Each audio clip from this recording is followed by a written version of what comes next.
The properties of charge.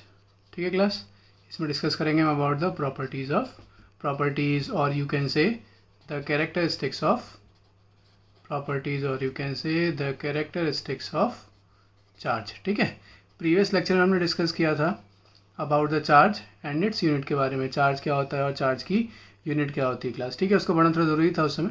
ठीक है, तो यहाँ पे हम डिस्कस कर रहे हैं चार्ज की प्रॉपर्टीज़ और चार्ज के कैरेक्टरिस्टिक्स के बारे में क्लास। ठीक है, तो अब एक बात क्लास ध्यान रखिएगा इस टॉपिक को पढ़ने से पहले कि इस टॉपिक को लर्न करने से ज़्यादा ज़रूरी है इसको समझना। ठीक है, तो जैसे अगर आप जब भी क्वेश्चन डील करेंगे, आगे जाके हम लोग क्वेश्चन डिस्कस करेंगे या न्यूमेरिकल्स डील करेंगे, तो उस समय आपको ये समझ में आएगा कि जितनी इसकी अंडरस्टैंडिंग प्रॉपर्टीज़ की, करेक्टरिस्टिक्स के प्रॉपर्टीज़ की आपको ज़्यादा है, उतना ही क्वेश्चंस को आप इजीली डील कर पा रहे हो। ठीक है, ऐसा नहीं है कि आप किसी और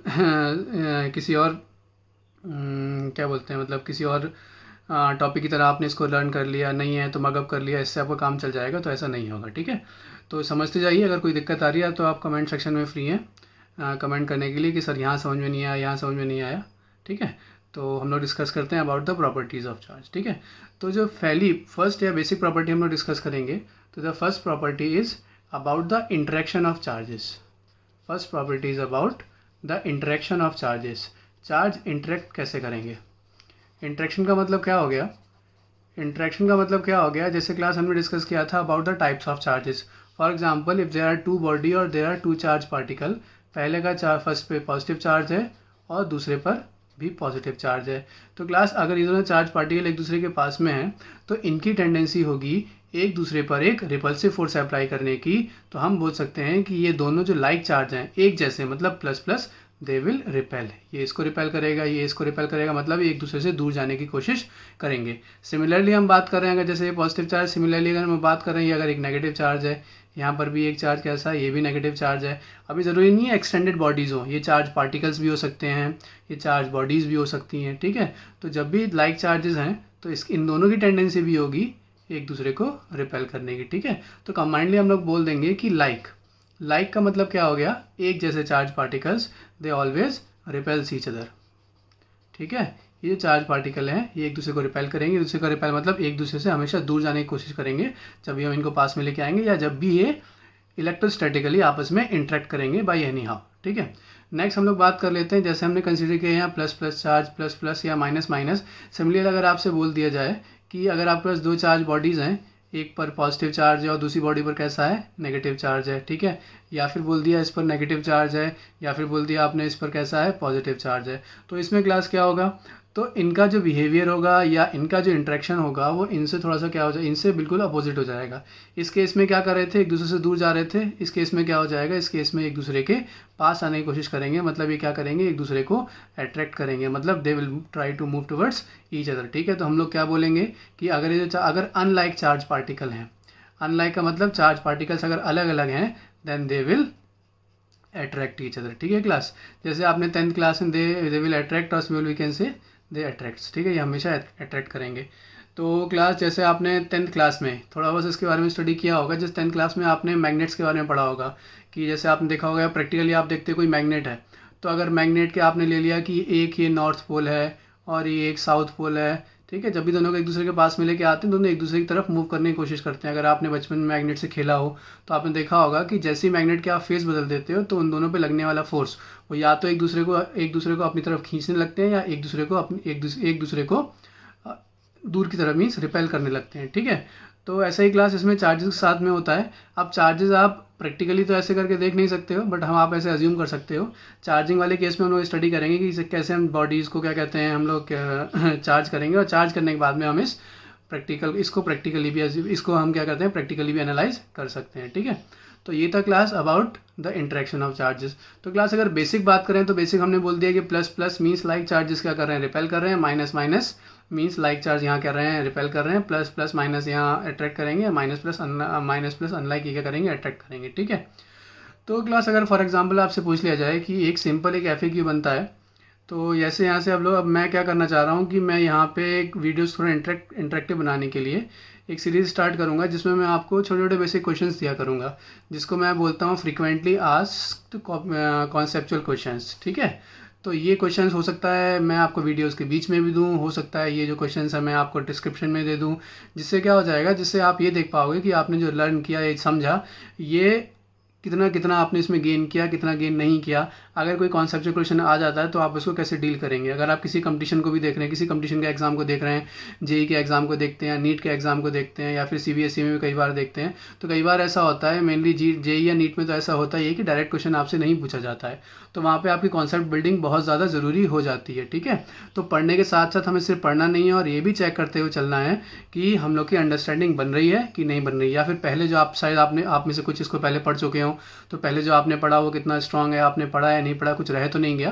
तो हम लोग बेसिकली डील करेंगे फ्रिक्वेंटली आस्क्ड कॉन्सेप्चुअल क्वेश्चंस। ठीक है, तो जैसे हम लोग ने इसकी बात की, अगर इसी में अगर आपसे एक क्वेश्चन ये पूछ लिया जाए कि अगर दो लाइक चार्जेस है, मैंने क्या बोला कि like charges always repels each other, तो मैंने आपसे बोल दिया कि कैन लाइक चार्जेस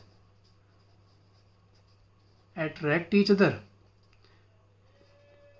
ठीक है क्लास, क्या दो लाइक चार्ज एक दूसरे को अट्रैक्ट कर सकते हैं। फॉर एग्जांपल यहाँ पे आपके पास दो अगर चार्ज बॉडीज रखी हैं और दोनों पर ही पॉजिटिव चार्ज है, या दोनों पर ही इक्वल नेगेटिव चार्ज, या इक्वल नहीं बोल सकते हैं, दोनों पर ही अगर कैसा है कि हमारे पास किसी भी मीन्स मैं बोलने का मतलब है लाइक चार्ज है, इस पर भी प्लस प्लस और इस पर भी माइनस माइनस है, तो क्या ये जो लाइक चार्ज है क्या ये एक दूसरे को अट्रैक्ट कर सकते हैं क्लास।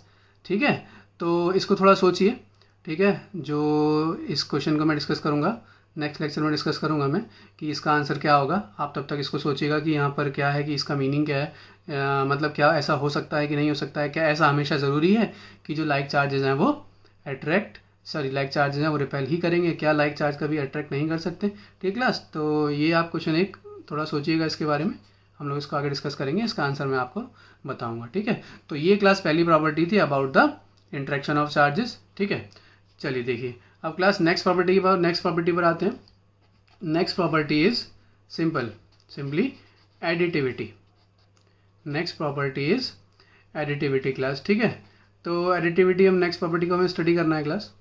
ठीक है, ये जो प्रॉपर्टीज़ हैं बहुत बेसिक प्रॉपर्टीज़ हैं।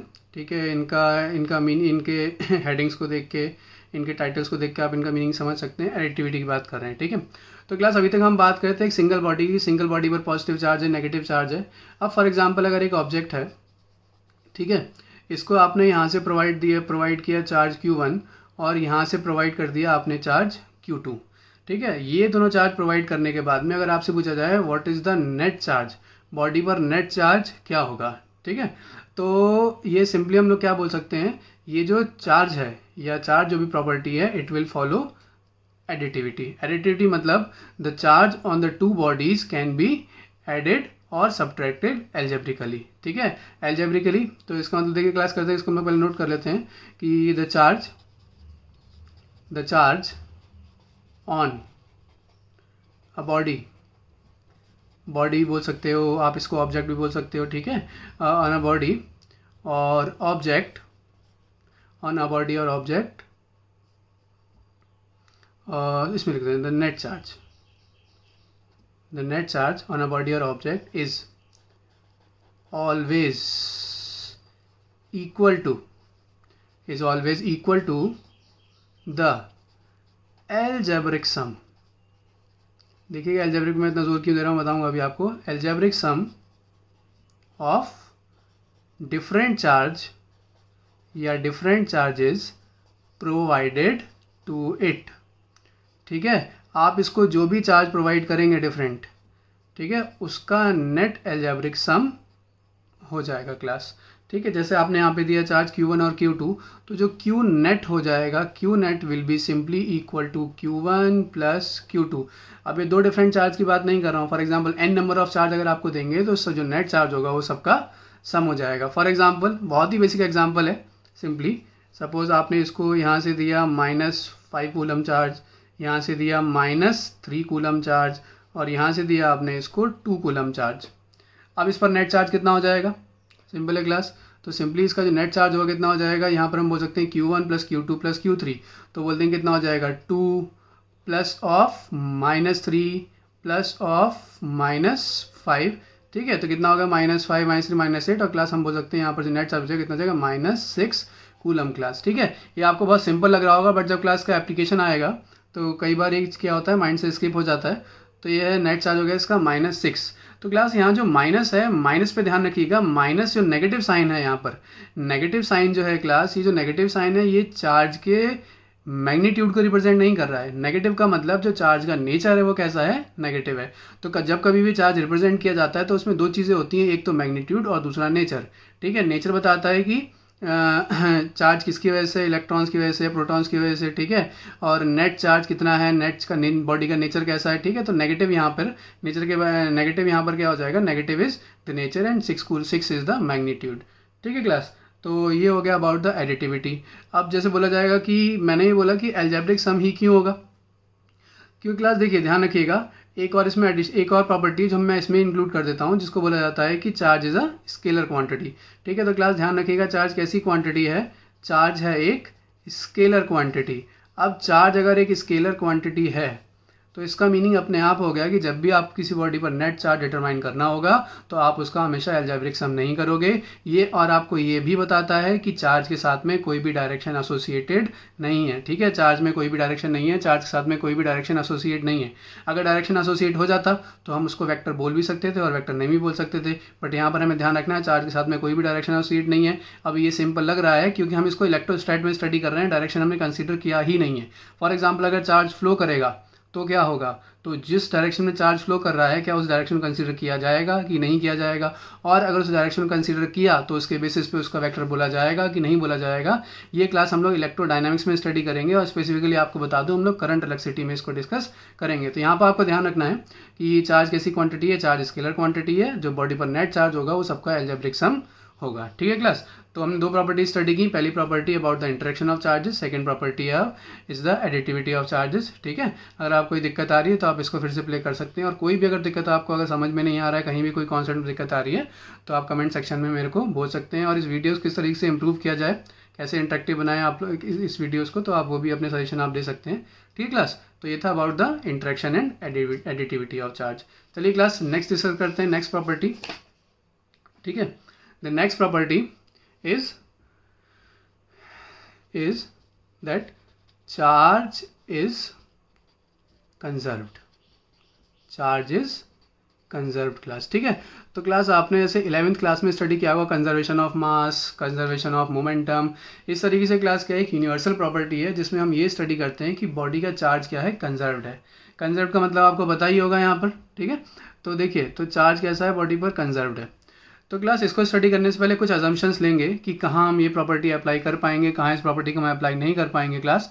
तो जैसे मैं बोला हूँ चार्ज कंजर्व्ड है, तो चार्ज कंजर्वेशन को स्टडी करने से पहले हमें कंसीडर करना पड़ेगा एक सिस्टम। एक सिस्टम, ये सपोज एक सिस्टम है क्लास, है ठीक है, दिस इज द सिस्टम। तो क्लास हम ये मानेंगे दिस सिस्टम इज आइसोलेटेड। ये सिस्टम कैसा है, आइसोलेटेड। आइसोलेटेड किसके रेस्पेक्ट में, isolated with respect to the transfer of charge, with respect to the transfer of charge. That means ये जो हमारे पास सिस्टम है जिसको हम स्टडी कर रहे हैं ये आइसोलेटेड है, इसमें कोई भी चार्ज ना तो एंटर कर सकता है और कोई भी चार्ज ना ही इस बॉडी से बाहर एग्जिट कर सकता है। ठीक है, तो ये हो जाएगा क्लास। तो हम लोग कंजर्वेशन ऑफ चार्ज या चार्जेस कंजर्व को क्या बताएगा, for an isolated system the net charge on the body is always conserve. तो ये कैसे डिफाइन करेंगे, इसको हम डिफाइन कर सकते हैं, for an isolated system, for an isolated system charge, for an isolated system charge is always conserved। ठीक है क्लास, conserved इसका मतलब क्या हो जाएगा, the charge can neither be created, the charge can neither be created nor be destroyed, nor be destroyed। मतलब इसमें जो चार्ज है उसको आप ना क्रिएट कर सकते हो ना ही डिस्ट्रॉय कर सकते हो। ठीक है, अब जब चार्ज को हम क्रिएट नहीं कर सकते हैं, हम चार्ज को डिस्ट्रॉय नहीं कर सकते हैं, तो किसी बॉडी पर चार्ज कैसे आता है या किसी बॉडी पर चार्ज दूसरी बॉडी पर कैसे चला जाता है। तो क्लास देखो, जब भी हम इसको स्टडी करें तो एक बात तो आपको हमेशा ध्यान में रखनी पड़ेगी कि ये जो सिस्टम है, आप कभी भी डिफाइन करोगे चार्ज के कंजर्वेशन को तो आपको इसको आपको इसको मान के चलना पड़ेगा कि सिस्टम आइसोलेटेड है। तो मैंने क्या बोला, देख the charge the charge can never be neither be created nor be destroyed, ठीक है। तो बट तो चार्ज ट्रांसफर कैसे करेंगे, but it can be transferred. तो क्लास समझ रहे हैं आप, ठीक है, इट कैन बी ट्रांसफर्ड, ठीक है। ट्रांसफर करने का मतलब हो क्या with in the same system. For example ये अगर एक ऑब्जेक्ट है, ठीक है, यहाँ पर मान लिया एक object, this is object A, और ये मान लिया आपने ऑब्जेक्ट बी। तो पूरे सिस्टम का जो नेट चार्ज होगा, मतलब बोल दिया जाए charge of A plus charge of B, वो हमेशा सेम रहेगा आइसोलेटेड सिस्टम के लिए। अब बाई किसी भी तरीके से, किसी भी चार्जिंग के मेथड से आपने क्या किया कि चार्ज ए से बी में ट्रांसफ़र कर दिया, या चार्ज आपने बी से ए में ट्रांसफ़र कर दिया। तो क्लास आप खुद अज्यूम कर सकते हैं, आप ऐसे अज्यूम कर पा रहे होंगे, आप चाहे ए से बी में ट्रांसफ़र करें चाहे बी से ए में ट्रांसफ़र करें, जो नेट क्वांटिटी है चार्ज की वो सेम रहेगी। फॉर एग्जांपल जैसे आपने मान लिया एक रूम है, ठीक है, इस रूम में क्या है, इस रूम में ए नंबर ऑफ बॉयज़ हैं और बी नंबर ऑफ क्या है, गर्ल्स हैं क्लास, ठीक है। तो अगर इनकी पोजीशंस को चेंज कर दिया जाए कि अगर गर्ल्स इस साइड बैठी हुई हैं तो गर्ल्स को उधर बैठा दिया जाए, बॉयज़ को उधर बैठा दिया जाए, तो होगा क्या क्लास, जो नेट नंबर या टोटल नंबर ऑफ स्टूडेंट्स हैं वो हमेशा कैसे रहेंगे, सेम रहेंगे, उनमें कोई भी चेंज नहीं आएगा। इस तरीके से आप इसको समझ सकते हैं, ठीक है। ये रिजिड कॉन्सेप्ट नहीं है कि आपको ऐसे ही इसको याद रखना है, ये बस समझाने का आपको तरीका है। तो किसी बॉडी पर जो नेट चार्ज है उसको ना क्रिएट कर पाएंगे ना ही डिस्ट्रॉय कर पाएंगे, हाँ हम उसको ट्रांसफ़र कर सकते हैं, ठीक है। अब क्लास ध्यान रखिएगा, ट्रांसफ़र से एसोसिएटेड एक इम्पॉर्टेंट कॉन्सेप्ट है कि ये जो भी ट्रांसफ़र होगा, ध्यान सुनिएगा, ये जो भी ट्रांसफ़र होगा ये ट्रांसफ़र होगा हमेशा इक्वल अमाउंट में। इक्वल अमाउंट में मतलब बोलने का मतलब क्या हो जाएगा, इसको लिख लेते हैं, दिस ट्रांसफ़र किसका, चार्ज का, this transfer is in equal amount. समझने की कोशिश कीजिएगा क्लास, ठीक है, ये सुनने में इजी लग रहा है, ठीक है, बट इतना इजी है नहीं। This transfer is in equal amount, ये जो ट्रांसफ़र रहेगा ये इक्वल अमाउंट में रहेगा। जैसे हम ए और बी की बात कर रहे थे, ठीक है, तो फॉर एग्जांपल अगर आपने ए से, ठीक है, x amount of negative charge B को दे दिया, ठीक है, ए से x amount of negative charge आपने बी को दे दिया, तो ए से तो ए में जो क्या होगा, ए में एक्स अमाउंट अगर आपने नेगेटिव दिया तो ए में उतना ही equal amount of positive charge create हो जाएगा। तो अगर इसमें से आपने एक्स अमाउंट बी को दे दिया तो ए में x amount of positive charge क्या हो जाएगा, अपने आप ही प्रोड्यूस हो जाएगा, ठीक है। तो आप देख सकते हैं, और ऐसी बी, तो बी में मान लीजिए कोई भी अमाउंट ऑफ चार्ज था, अब उसमें जो नेट नेगेटिव चार्ज जो उसने x से गेन किया है वो x amount of negative charge उसमें इंक्लूड हो जाएगा। इसका मतलब जो ट्रांसफ़र है ये ट्रांसफ़र हमेशा इक्वल अमाउंट होगा, इक्वल अमाउंट में होगा, मींस एक बॉडी से जब दूसरी बॉडी में चार्ज का ट्रांसफ़र होगा तो दोनों में इक्वल अमाउंट होगा। ये जो इसका इंक्रीज़ या डिक्रीज़ होगा, जितना भी नेगेटिव चार्ज में इंक्रीज़ होगा उतना ही पॉजिटिव चार्ज में डिक्रीज हो जाएगा, या इसका वाइस वर्सा भी बोल सकते हैं, जितना कि पॉजिटिव चार्ज में इंक्रीज हो रहा है उतना ही नेगेटिव चार्ज में इंक्रीज हो जाएगा क्लास, ठीक है। तो आपको इसमें ध्यान रखना है यहाँ से, तो इसके बेस पे काफ़ी कॉन्सेप्चुअल क्वेश्चन बन जाते हैं, ठीक है। तो ये तो हो गया ये तो हो गया कंजर्वेशन ऑफ चार्ज। अब इसमें एक बात आपको और ध्यान रख के चलनी है, वो क्या ध्यान रखनी है कि जैसे मैंने आपको बोल दिया कि चार्ज क्रिएट नहीं कर सकते हैं, तो एक बात आपको ध्यान रख के हमेशा चलनी है कि हम चार्ज क्रिएट नहीं कर सकते हैं बट चार्ज पार्टिकल्स क्रिएट कर सकते हैं, ठीक है। तो मैंने क्या बोला था, charge can neither be created nor be destroyed, ठीक है। तो इसमें हम लोग एक पॉइंट और ऐड कर सकते हैं, that is we can create the charge particles, ठीक है, हम चार्ज पार्टिकल्स को क्रिएट कर सकते हैं बट चार्ज को अब क्रिएट नहीं कर सकते डिस्ट्रॉय। क्लास बड़ी ये समझ में नहीं आ रहा होगा, दिक्कत आ रही है, सर ने क्या बोल दिया कि पहले सर बोल रहे हैं कि चार्ज को ना बना सकते हैं, ना ही डिस्ट्रॉय कर सकते हैं, ना बना सकते हैं, ना मिटा सकते हैं उसको, ठीक है। तो अब जब चार्ज को क्रिएट या डिस्ट्रॉय नहीं कर सकते हैं तो चार्ज पार्टिकल्स को कैसे करेंगे। अगर हमने चार्ज पार्टिकल बना लिए इसका मतलब चार्ज भी बन गया, अगर चार्ज पार्टिकल डिस्ट्रॉय कर दिए इसका मतलब चार्ज भी डिस्ट्रॉय हो गया। तो ये कॉन्ट्रडिक्शन कैसे आ रहा है, तो क्लास ध्यान रखिए क्लास, ठीक है। तो इसका जो बेसिक एग्जांपल रहेगा, तो मैं जैसे आपको बताया था कि जो चार्ज एसोसिएट होता है इलेक्ट्रॉन से, चार्ज एसोसिएट होता है प्रोटॉन से, ठीक है क्लास।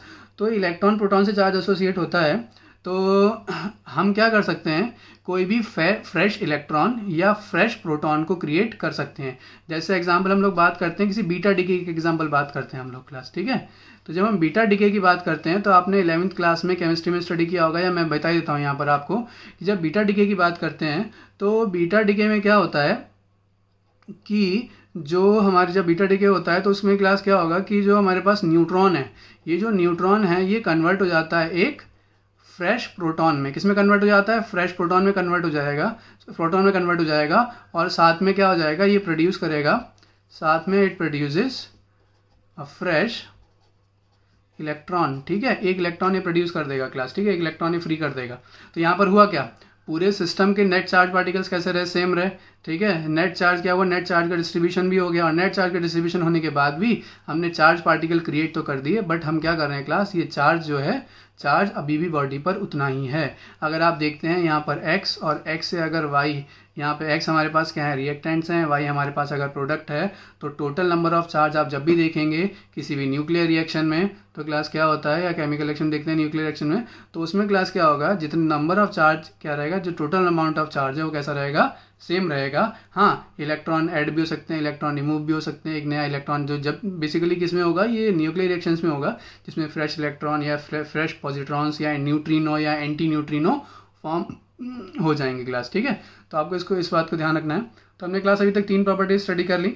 पहली प्रॉपर्टी हमने स्टडी किया about the interaction of charges, second हमने स्टडी किया about the additivity of charge, third हमने स्टडी कर लिया यहाँ पर about the conservation of charge. ठीक है क्लास, मेरे हिसाब से आपको यहाँ तक कोई दिक्कत नहीं आ रही है। मैं फिर बोल रहा हूँ, दिक्कत क्लास आ रही है, ये एक न्यू स्टार्ट है, आप कमेंट्स कर सकते हैं। ठीक है, तो देखिए क्लास, तो हमने बात की यहाँ चार्ज के कंजर्वेशन के बारे में। ठीक है, तो अब नेक्स्ट प्रॉपर्टी के बारे में डिस्कस करते हैं। तो the next property is the invariance of charge. Next property is the invariance, और you can say the invariance nature of charge, या फिर सिंपली हम बेसिक कहते हैं इनवेरियंस ऑफ चार्ज क्लास। ठीक है, ध्यान सुनिएगा, इनवेरियंस ऑफ चार्ज क्लास हो सकता है आपके लिए नई भी हो प्रॉपर्टी है। ठीक है, पहले आपने कभी इससे एसोसिएटेड इनवर्ड्स को नहीं सुना हो। तो इनवेरियंस ऑफ चार्ज, तो क्लास देखिए क्या होता है कि अगर इन्वेरियंस की हम लोग बात करते हैं, तो जैसे आपने 11th क्लास में न्यूटन्स लॉ स्टडी किया होगा, वहाँ पे आपने स्टडी किया होगा about the frame of reference.